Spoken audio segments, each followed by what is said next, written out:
안녕하세요. 전 시간에 이어서 이제 666에 대해서 조금 더 보완 설명을 하도록 하겠습니다. 자, 계시록 13장 16절을 다시 한번 보죠. 저가 모든 자 곧 작은 자나 큰 자나 부자나 빈궁한 자나 자유한 자나 종들로 오른손에나 이마에 표를 받게 한다. 표. 자, 이 표는 매매를 할 수 있도록 하는 표예요. 그러니까 경제수단입니다. 이 표는 경제수단이에요. 예. 자, 이 표가 없으면은 아무것도 못하는 거죠. 네. 물건을 살 수도 없고 또 팔 수도 없는 경제수단. 네. 이게 문제예요. 경제수단. 자, 그 다음에 이 표는 뭐냐? 자, 여기에 곧 짐승의 이름. 네. 적그리스도의 이름입니다. 이름이나 그 이름의 숫자입니다. 자, 이거를 풀어보면은 숫자가 나와요. 그 숫자가 666이라는 숫자입니다. 자, 그러면 이게 666이라는 숫자가 우리의 이마에나 손등에 이게 새겨진다는 거죠. 글씨로 쓰는 게 아니라 이걸 새긴다. 옛날에는 이거 이해하기가 참 어려웠어요. 어떻게 문신을 새기는 것도 아니고 문신만 새긴다고 될 수 있습니까? 이게 문신 새긴다고 이게 매매를 한다고 하는 것은 뭔가 이게 체크가 됨으로 인해서 연결되는 어떤 그 경제적 시스템인데 이게 단지 글자 666을 쓰는 것만이 아니라 666이라는 어떤 글자가 담겨 있는 표, 시스템. 요게 이마에나 손등에 새기게 되는데 오늘 우리 시대는 이거 아주 참 쉽게 이해할 수 있죠. 현대 시대의 경제 활동에 대한 내용을 한번 보십시오. 인류 역사는 자, 물물교환의 시대를 살았습니다. 요게 이제 시대가 발전하면서 돈, 화폐 시대가 되죠. 그래서 금전을 만들기도 하고 그다음에 또 이제 종이 지폐를 만들기도 하고 이렇게 합니다. 근데 이제 요게 또 시대를 거쳐가면서 어떤 시대로 접어드냐면은 신용카드. 그래서 카드 시대가 됩니다. 이제 또 카드 시대예요, 이게. 그래서 오늘날에는 지금 카드와 그다음에 이 현금이 같이 사용되는 이제 그런 시대인데 점차적으로 모든 것이 다 카드로 결제되거나 하는 이런 시스템으로 다 바뀌어가고 있죠. 전에는 전철 같은 것도 표 끊어주는 분이 따로 있었는데 지금 없고 그러다 보면 그 카드 가지고 다 결제가 가능하고 버스도 다 카드 가지고 결제하고 이러는 거 시스템. 월급은 온라인으로 다 보내주고 돈 봉투가 필요 없고 바로 이런 시스템. 이런 것들이 오늘날의 경제 시스템으로 자꾸 이제 발전해 가게 되는 것이죠. 그래가지고 그러면서도 문제점이 있습니다. 이 카드가. 자꾸 종류가 많고 그 다음에 이게 자꾸 잃어버린다는 거죠. 특히 나이 들어가는 사람들에게 이 카드는 이게 자꾸 잊어버리게 되는 번호도 잊어버리고 자꾸 그 카드 자체도 분실하게 되는 이런 문제들이 자꾸 따릅니다. 그러다 보니까는 이게 참 어떻게 하면 좋겠나. 이거 방법 간단하지 않습니까? 하나는 카드를 몽땅 다 합치는 거죠. 이제 하나의 카드에다가 무슨 은행 카드, 주민등록증, 운전면허 카드, 할 것 없이 몽땅 다 이제 한 군데다가 다 이제 합쳐버리면 되는 거예요. 그러면 이제 간단해지는 거고, 그 다음에 두 번째는 이 카드를 몸에다가 넣어버리면 되는 거예요. 카드를 몸에다가 새겨버리면 제일 좋은 거죠. 카드를 몸에다 새기면은. 그러면은, 이게 잃어버릴 문제 없죠. 분실할 염려 없죠. 번호 잊어버려도 상관없죠. 그렇죠. 자, 그러면은 사람의 몸에다가 이거를 넣는데 가장 넣어서 제일 좋은 데가 어디냐? 이마하고 손등입니다. 그렇잖아요? 카드 이렇게 갖다 대는 것처럼 손등 이렇게 대면 되는 거고, 그 다음에 이 이마 갖다가 어디든지 그 앞에 딱 서기만 하면은 번호 딱 체크되는 거고. 근데 이제 문제는 요게 이제 아까도 이야기한 것처럼 그냥 글자 666을 이 안에 딱 써놓는다고 되는 게 아니라 이게 이제 모든 경제 시스템하고 연결된다는 이야기예요.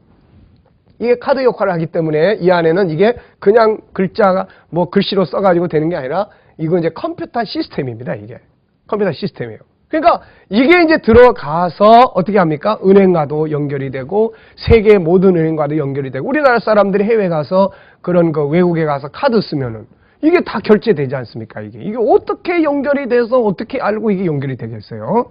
바로 이런 부분들이 우리나라에 연결이 됩니다. 우리나라 은행이 또 다른 나라 은행과 연결됩니다. 국제은행과 연결됩니다. 그래서 그 나라에 주고받고 할 수 있는 결제 시스템이 됩니다. 이게 뭐 순간적으로 다 결제들이 돼버리는 거죠.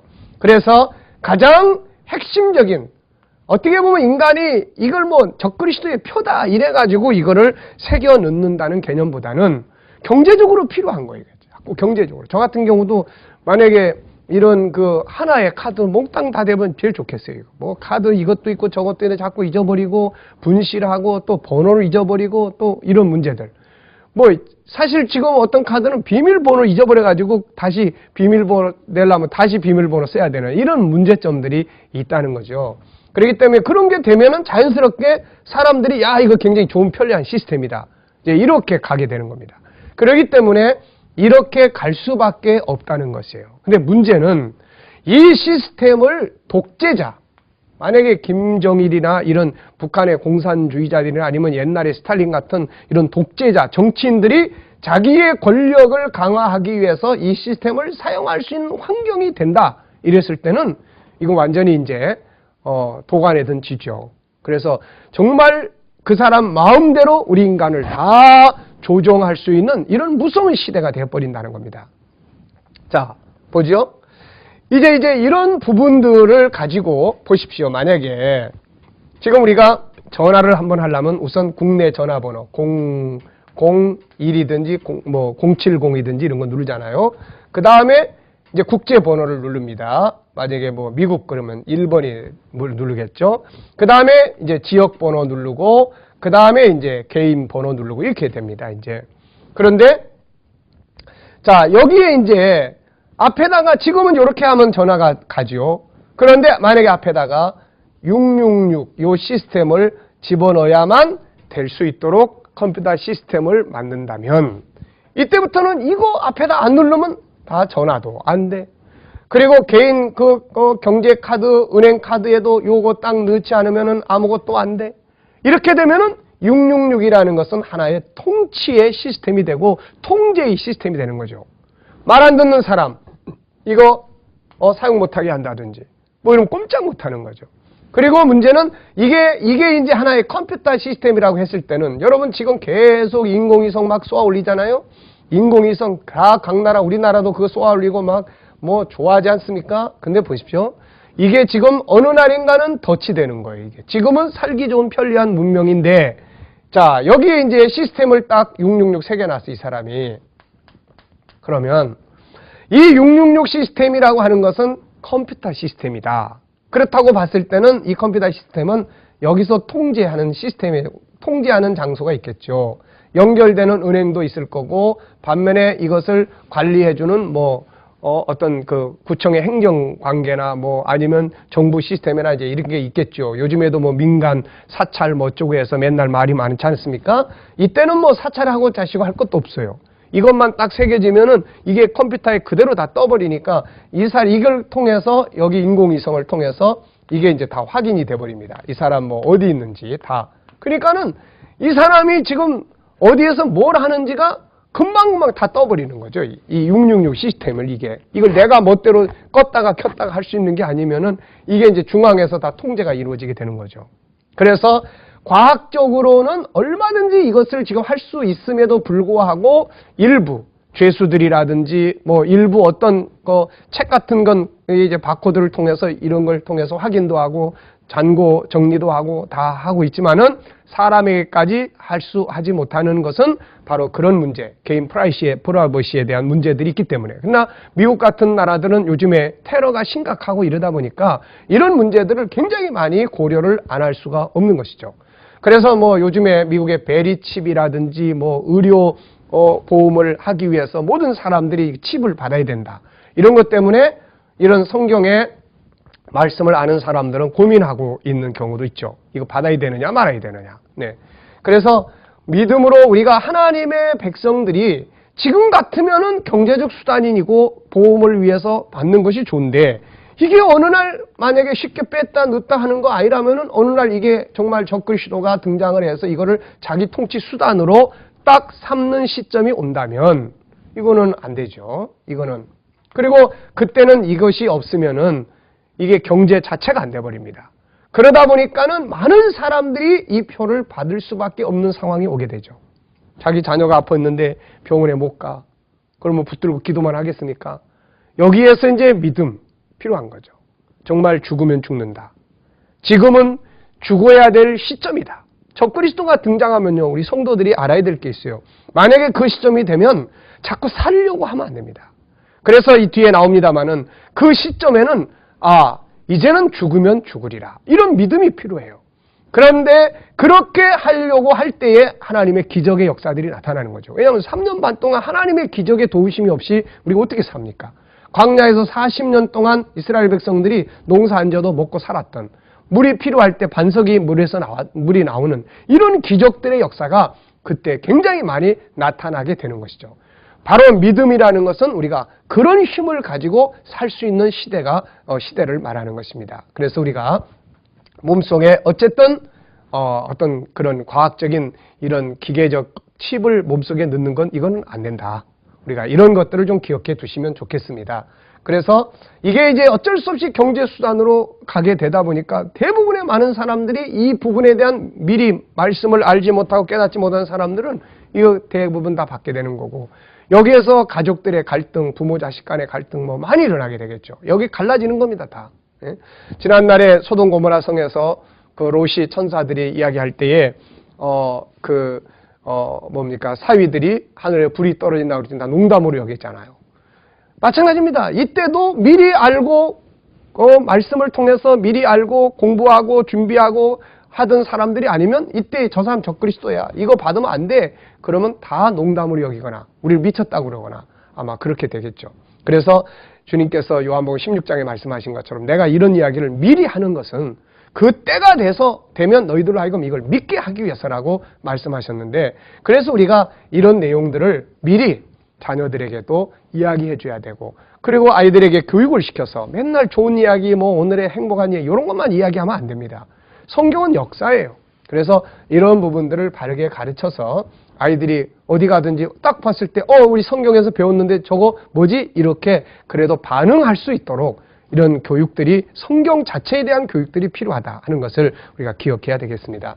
그래서 666이라고 하는 것은 짐승의 이름이나 그 이름을 풀어보니까 나타나는 숫자인데, 이거를 이제 경제적 수단으로 앞에다가 사용을 하게 됐을 때는 통제의 수단이 될 수 있다. 그래서 이런 것들이 이제 적그리스도가 등장해서 자기의 권력을 행사하는 수단으로 삼았을 때 이 표를 안 받을 수 없는 경제적 수단이니까, 그렇지만 이걸 받으면 안 되는 이 싸움이 이제 벌어지게 되게 되는 것입니다. 이때 성도들은 미리 알고 자손들에게 미리 가르쳐서 그날이 왔을 때 이 표 받으면 안 됩니다. 이건 정말 영원한 멸망으로 들어가는 일이기 때문에 안 되는 것이죠. 그래서 이때는 정말 이제는 우리가 순교의 제물이 돼야 될 시점이 왔다. 자꾸 죽어야 될 시점에 살려고 하면 안 되잖아요. 그때 이제는 우리가 죽어야 될 시간이 왔구나. 이렇게 하면 기적적으로 살아서, 왜 순교의 제물들도 있지만 살아서 하나님 보좌 앞에 서는 사람도 엄청나게 세상에 많기 때문에 이런 역사들이 일어나게 되는 것입니다. 자, 그 다음에 이제 14장으로 넘어가 보겠습니다. 자, 666에 대한 이야기는 이 정도로 마치고요.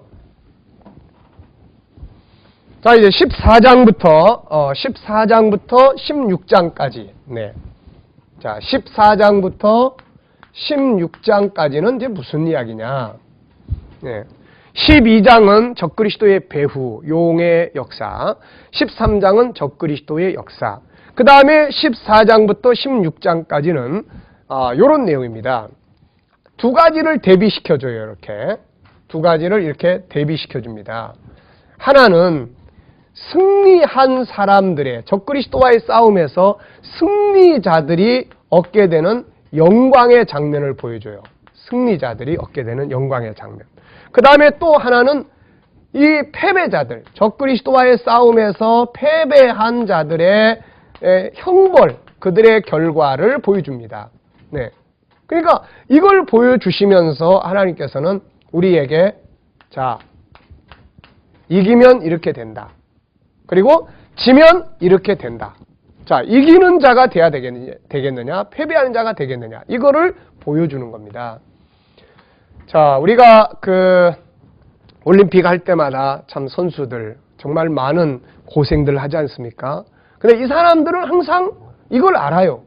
승리했을 때 자기들에게 오게 될 영광이 뭔지, 네?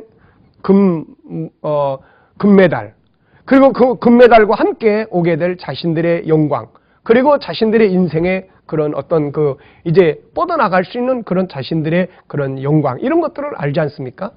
지면은 어떻게 되는지, 지면은 어떻게 되는지 알아요. 그러니까는 그냥 이겨야 된다고 하는 각오를 가지고 그 훈련소에서 얼마나 많은 훈련을 합니까? 그리고 막상 올림픽의 현장에 왔을 때도 정말로 팔이 부러지면서도 싸우는 사람, 별별 사람 다 보잖아요. 왜? 승리의 영광을 알기 때문에 그런 거예요. 사도 바울은 우리가 지금 받는 고난은 장차 받을 영광과 비교할 수 없다고 이야기를 합니다. 그래서 성도들이 이 땅의 것만 자꾸 보지 말고 이 땅의 것만 자꾸 공부하고 땅의 것만 얻으려고 하고 땅의 것만 생각하다 보면은 막상 이 세상의 걸 잃어버려야 되는데, 적그리스도와의 싸움이라는 것은 세상에 있는 것들을 다 포기해야 된다는 겁니다. 세상의 것들을 지키려고 하면 믿음을 버리게 되는 거죠. 그렇기 때문에 마지막 때 살아가는 성도들은 이 땅의 것만 자꾸 쳐다보고 살면 안 돼. 어느 땐가 이사 갈 때 이거 다 버려야 되잖아요. 이사 갈 때가 됐다. 그러면은 이거 다 이제 버려버릴 생각을 하고 살아야 되는 거예요. 자, 그렇기 때문에 우리가 지금 이렇게 편안하다고 할 때 세상 사람처럼 그냥 물질 문명에 취해가지고 살면 안 됩니다. 오히려 이러한 때 다음에 올 세상의 역사, 인류 역사는요, 하나가 영원히 가지 않아요. 계속 되풀이 됩니다. 계속 평화의 시대, 전쟁의 시대, 그 다음에 망하는 시대, 흥하는 시대, 계속 이렇게 바뀌어가는 거예요. 그러니까 우리가 너무 세상의 편안함이나 물질 문명에 익숙해 있고 취해 있으면은 대한민국이 우리가 언제부터 이렇게 다 잘 살게 됐나요? 우리 세대는 어렸을 때를 알아요. 그때 얼마나 힘들었는지, 얼마나 전쟁 이후에 그 가난과 고통 속에 있었는지 지금 사람은 그거 모릅니다. 그냥 이 나라가 그냥 원래 잘 사는 나라인 줄 알아요. 그거 아니란 말입니다. 그래서 우리가 평안한 때에 너무 그런데 안주하지 말고 성경을 배우고 오히려 평안한 시간에 진리를 훈련하는 자기 훈련의 기간으로 삼아서 땅의 것만이 아니라 하늘의 것, 하나님의 나라와 정말 영원히 우리가 누리게 될 그 내 본래의 재산, 이런 부분들을 바르게 연구하고 배워서 이때가 딱 됐을 때가 되면 이젠 세상권 놔야 될 시간이 왔구나. 소돔 고모라의 롯의 부인이 세상권 놓아야 될 시간에 못 놓으니까 뒤돌아보다가 손기둥 돼버렸잖아요. 놓아야 될 때 못 놓으면 그렇게 됩니다. 다니엘, 사드락, 메삭, 아벳느고 이런 사람들은 싸움을 할 때 어떻게 합니까? 놀 때 놀 줄 아는 거예요. 우상 앞에 절해라 그러니까 우리는 못하겠다. 그럼 너희들이 있는 거 다 잃어버린다. 우리 상관없다. 다 버린다. 다 버리고 죽으면 죽을 것이다. 이러니까 승리하게 되는 거예요. 그래서 우리는 때로는 얻으려고만 하지 말고 버리려고 하는 신앙도 가져야 된다. 그러면 승리하게 되는 겁니다. 그래서 하늘의 영광에 대해서 우리 알아야 돼요. 그래서 사도 바울은 성도들이 늘 하늘의 것을 알기를 소원했습니다. 에베소 1장 15절, 17절 이하의 기도하는 내용도 보면은 성령의 지혜를 주셔서 우리로 하여금 하나님을 알게 하시고 그 다음에 우리를 부르신 목적을 알게 하시고 그 다음에 나타나는 게 뭐냐면 성도들에게 주신 하나님의 그 하늘의 기업이 얼마나 풍성한가를 알았으면 좋겠다. 그런 이야기예요. 그래야 이걸 알아야만 이 땅에서 때로는 버려야 될 때 버릴 줄 알게 되고 정말 얻어야 될 영광을 얻기 위해서 싸울 수 있는 이런 믿음이 생기게 된다. 그런 이야기입니다. 그래서 지금은 그런 부분들을 다 이렇게 훈련하고 준비해야 되고 그 다음 우리 세대가 아니면 우리 다음 세대 자손들에게 훈련시켜서 알게 만들어줘야 된다는 것이죠. 자, 그래서 14장부터 16장은 이런 형태예요. 그래서 계속 비교합니다. 승리자는 이렇게, 그 다음 패배자는 이렇게. 어떻게 할래? 이기는 자가 되라. 우리의 아버지 하나님께서는 우리가 이기는 자가 되길 원하시잖아요. 주님께서는 나도 이겼으니까 앞에 있는 7교회 하신 말씀들을 보십시오. 이기면 하늘에 내 보좌에 앉게 할 거고, 이기면 생명나무 열매를 먹게 될 거고, 이기면 이 나라의 영광을 누리게 될 거고, 이기면 이렇게 된다. 너희들 꼭 이기는 자가 되라. 이게 바로 주님이 당부하시는 부탁 아닙니까? 그래서 우리는 이기는 자가 돼야 돼요. 이기기 위해서는 뭐 해야 됩니까? 훈련이 필요한 거예요. 오늘날 우리가 신앙생활하면서 세상 살면서 시련을 겪고 어려운 일들을 겪고 이런 부분들을 많이 부딪힐 때 다 이게 연단입니다. 훈련이에요. 네. 그리고 우리가 말씀의 훈련을 받아야 되고 모르면 안 되니까 알아야 됩니다. 영광을 봐야 돼요. 내가 얻을 영광이 뭔지 금메달을 봐야 됩니다.